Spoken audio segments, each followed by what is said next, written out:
السلام علیکم دوستان عزیز، با شما بلیط های ارزان در کار باشد. با واتساپ اویاکاسه شاهنازه زنگ بزنید. بلیط های ارزان و باورناک است. دیر کردم.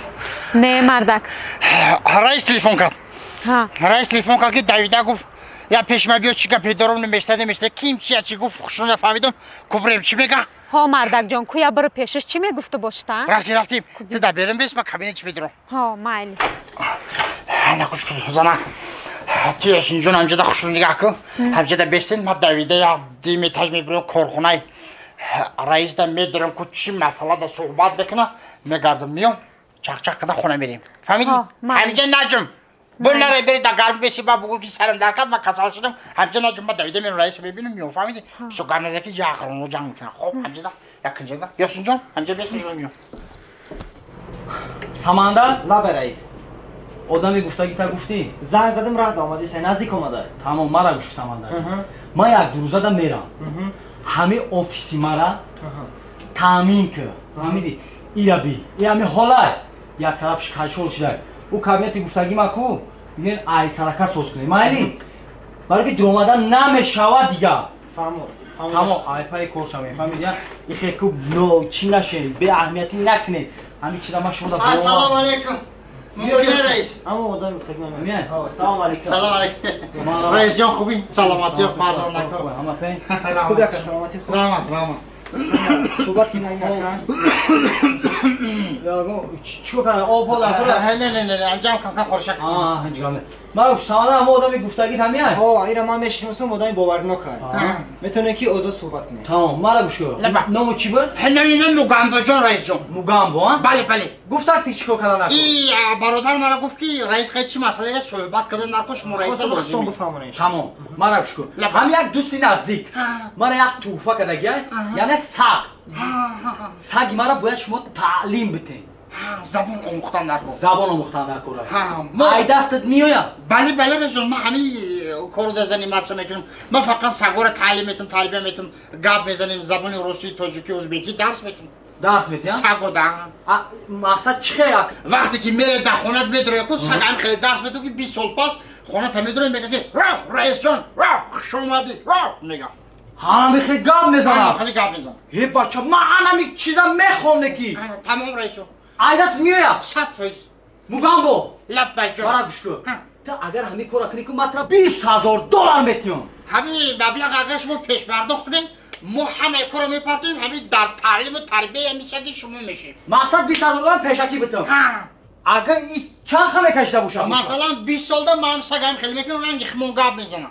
20 سال؟ اگه همون خدا میشد هم خدا میومد. مشکل. من اگه خیلی نمیکنم که یاد بگیره با من میدونی پیشکی در 20000 دلار میتم مقصدی خیلی نمیشه که تو مرا فریب کنی. 20 سال پس من میام سگ گپ بزنم. تمام رئیس جان. فهمیدی؟ تمام. ساماندار. لب رئیس جان. ای پای گفتگی من بشه بیا بعد 20000 دلار بده. موگامبو. تمام رئیس. 20 سال پس رو میخونی. تمام. فهمیده شو. ای پای کارچا گفتگی ما بکن. فهمیده شو رئیس جان. ما حیران میشم سگ گپ میزنه. هی تصور که کی سگ السلام علیکم رئیس بگه. هی زور. آفرین. زنک. حقیقتی رئیس صحبت کن رئیس بدونی چی گپ داشته؟ یا سگ دارم بگه سگم میگه زبان باموز. سگ تربیت که زبان روسی بفهمه سگ میگه قطعی ما گپ بزنه گفتم رئیس من هم میرم میکنم میگه 20000 دلار میتم. ای مردک اوبات ای عهده همه کار برآمده میتونی یا نه؟ ولی 20000 دلار ولی سب میگیم میریم خونه میخریم. ای مردک ای تو به عقل. چی من؟ در 20 سال این سگ ای کجا یاد میگیره گپ زدن؟ یکی یاد نگیره. با میدی او 20000 دلار برده رئیس بعد این 20 سال سود نکنه تو با. ای توی بی عقل تو. من 20000 دلار میگیرم تو در خونه میخرم. فهمیدی؟ 20 سال پس نخود که یا سگ یا رئیس یتشینم برا.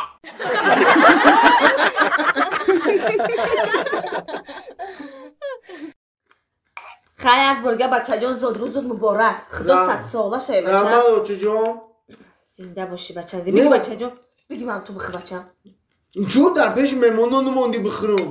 وی بچه هم ای بایو خیول با میگن که سادی گشنه چیه میخوره. اینا مهمون رفته به حاضر بگی بخیر بچه. ای بای بستا بخی در تک تکه بخی بچم کو بکیه با کدام مهمان اومد چی خیکو آجی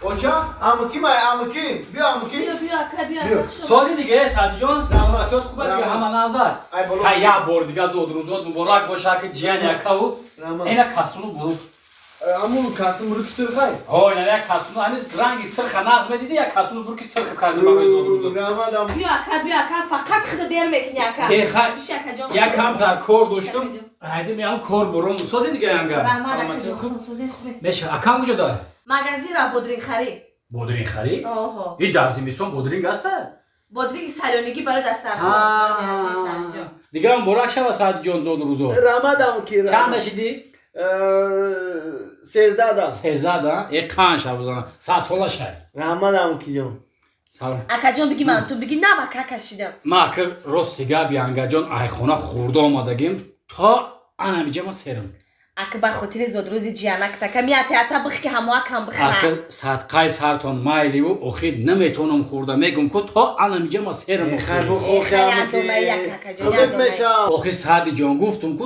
تا انمیجه ما سرم میاتی اتا بگم خیر بگی خیر بچه خیر بگی اکا جان بگی خیلی بیا اگه نه با خاطر همین زودروزی سعدی جان بیا سعدی جان بیا اختیار بیا ینگه شما بگید رحمت ها زیاد کتی مهمونو من خوردم رحمت بگی ماله خیلی نه ما پیش بشیدیم اگه نه شما خورده نه من ینگه نه خوردم بگی ینگه بگیره رحمت من بازی خوردم رحمت بسم الله الرحمن الرحیم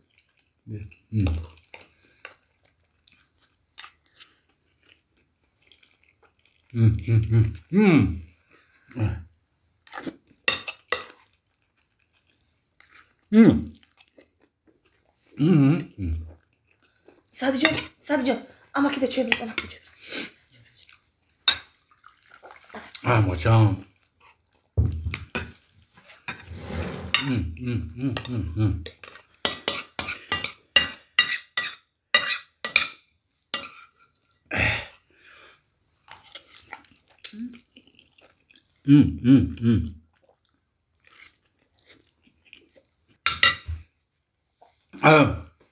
مودا برای کل برجه سعدی جان زود مبارک شد ما سروسی من بشین امکی جون اوجی اوتا میای اخی اکا بشنه